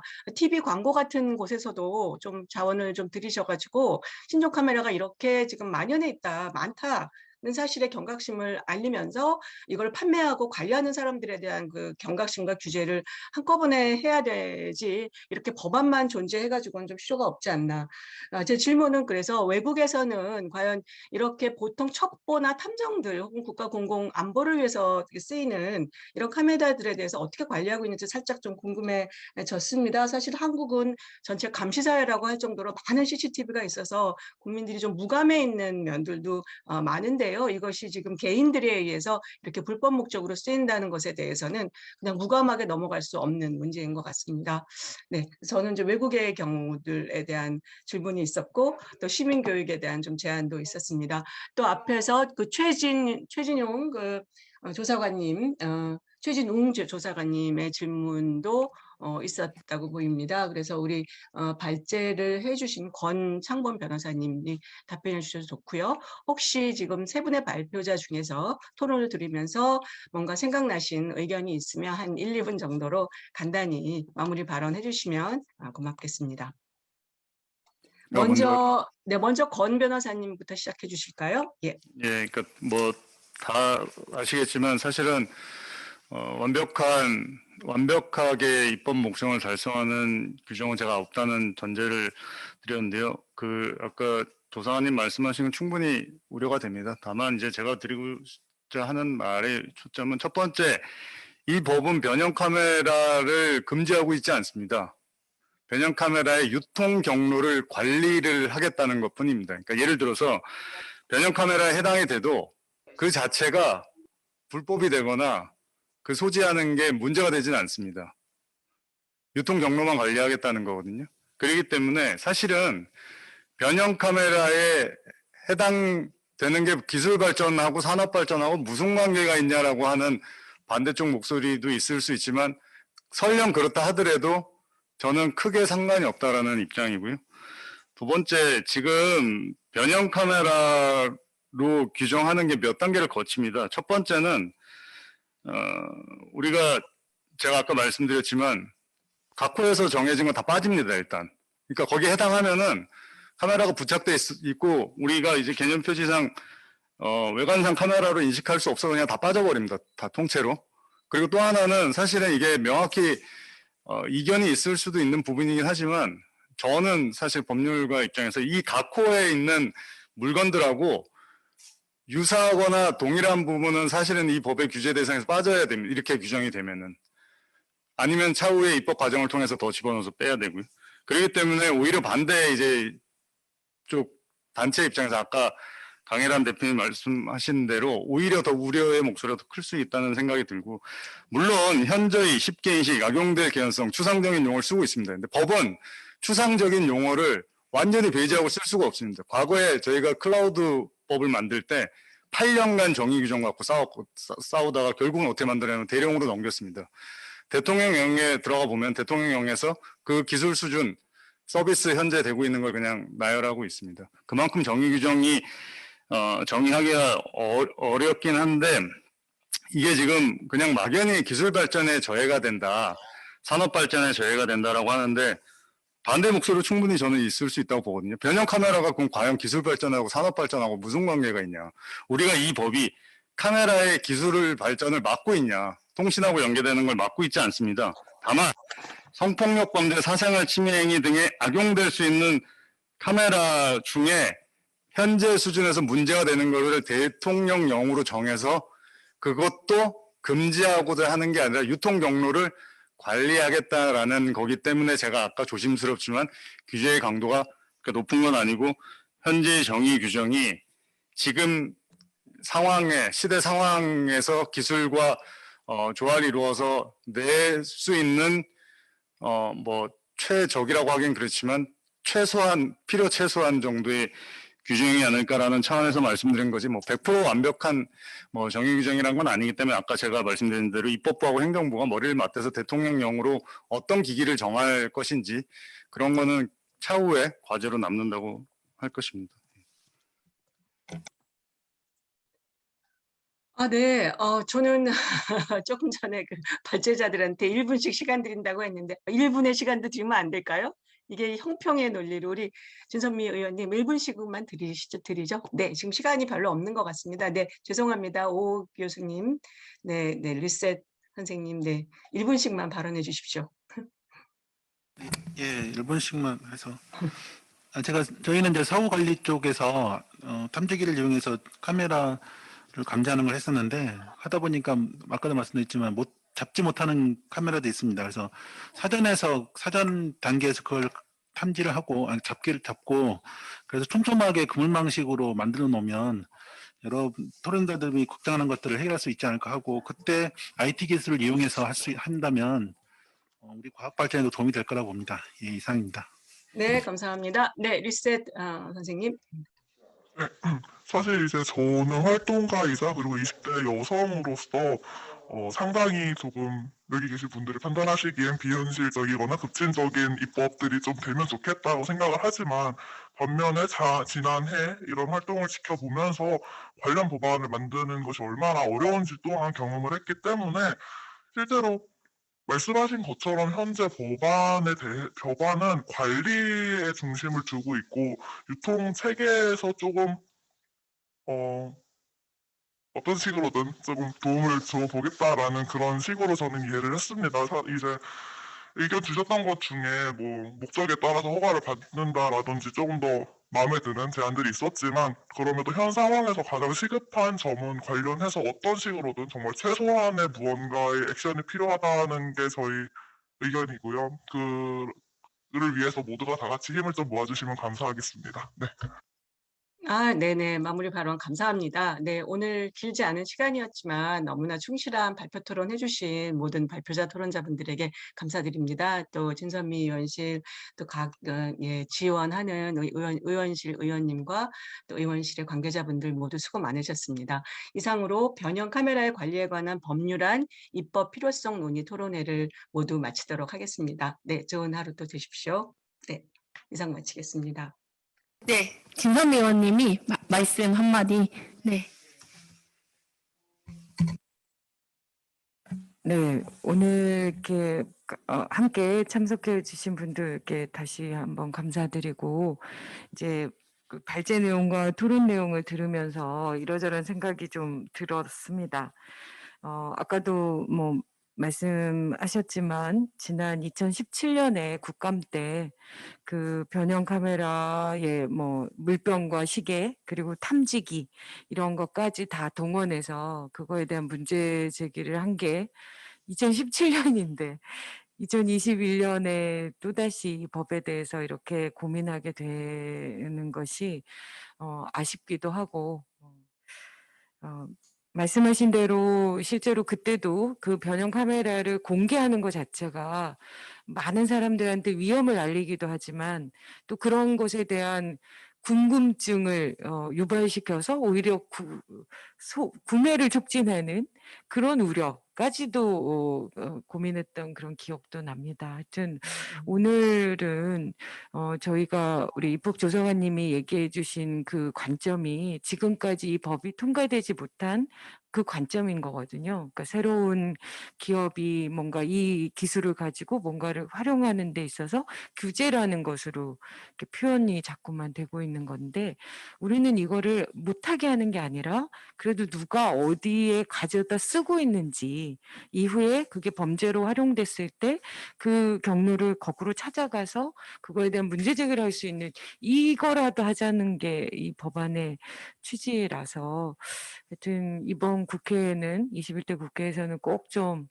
관련된 분들이 적극 협조해 주셔서 좀 통과될 수 있기를 진심으로 기원하겠습니다. 고맙습니다.